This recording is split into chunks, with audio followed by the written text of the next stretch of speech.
Hi, Tony Selzer here. Welcome to the show. We've got a great guest here today, very specific to understanding how to market and sell and talk about technical stuff, right? SaaS, software, the things that are really hard to make sexy.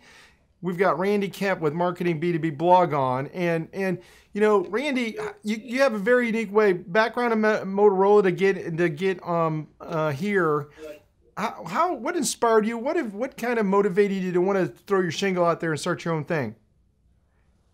Well, as a person who's more of an older person, it's hard to compete with the younger set, in the programming arena, even though I'm skilled in that front. And basically, I took a lot of writing classes at college age, and also I took some commercial courses at American Writers and Artists Institute, where they, gear for B2B writing and for what I call direct marketing response type writing. And I kind of enjoyed that, so I figured that would be a niche to get into. And I read some of the popular books, like Bob Bly. He has a lot of popular writing in that arena. I said, this is interesting. Yeah.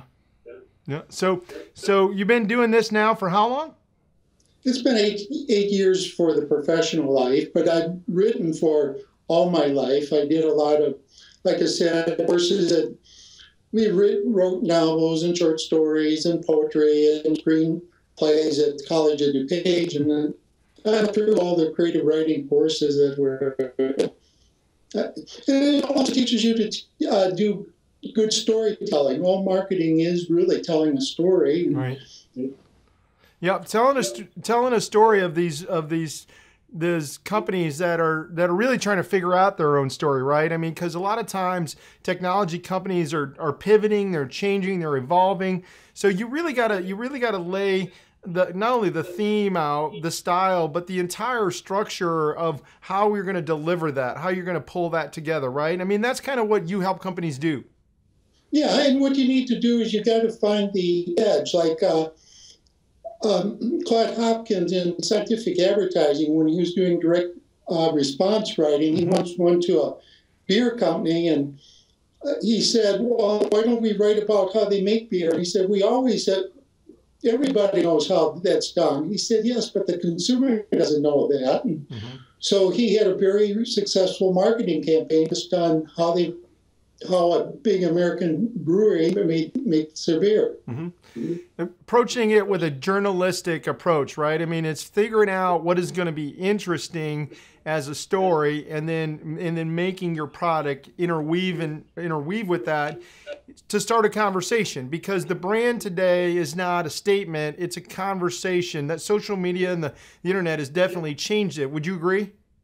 I would agree. If you don't have a presence out on social media, you won't make it in the long run. Yeah, right. I mean, you would make it, but it'd be much harder.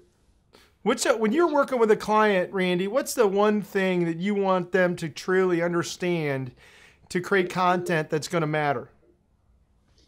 I would want them to know what is it that they're emphasizing. What is their competitive advantage? What is their unique selling position? What distinguishes them from their competitors? They should first know who their competitors are, what their competitors are doing, and what is it that would want me to go to company A versus C, B, C, and D. Yeah, the relative difference, right? I mean, it's people don't understand the measurement of things, but they understand when you can compare things to each other, right? And when you're able to draw an analogy, when you're able to show relativity, you're able to get someone to understand a great deal more of concept in a shorter amount of time. And I think that's, one of the things that's really changed writing today is getting it done in short amount of time. Do you think good writing is more important now in the social media age than it's ever been before? I would say yes. You can go to overseas and, you can get cheap writing, but they're not going to understand, the work environment and, the customers as well as, people from the whole country. I worked a lot over Motorola. They have good overseas people from, countries like India and China, but, you got a 13-hour, first of all, time difference.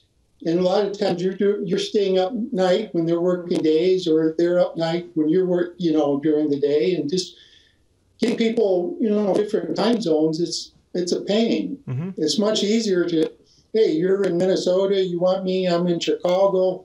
Hey, let's connect, we're on the same time zone. Right. Yeah. Makes 144 characters have changed the way we write. We got to be more succinct. We got to connect. We've got to create content that matters, and we got to do it in a way that's lively. I really appreciate you being on the show, man. Oh, I appreciate you asking me, and you're right about Twitter. Twitter does say, hey, condense it to 140. We won't let you go over that, Right.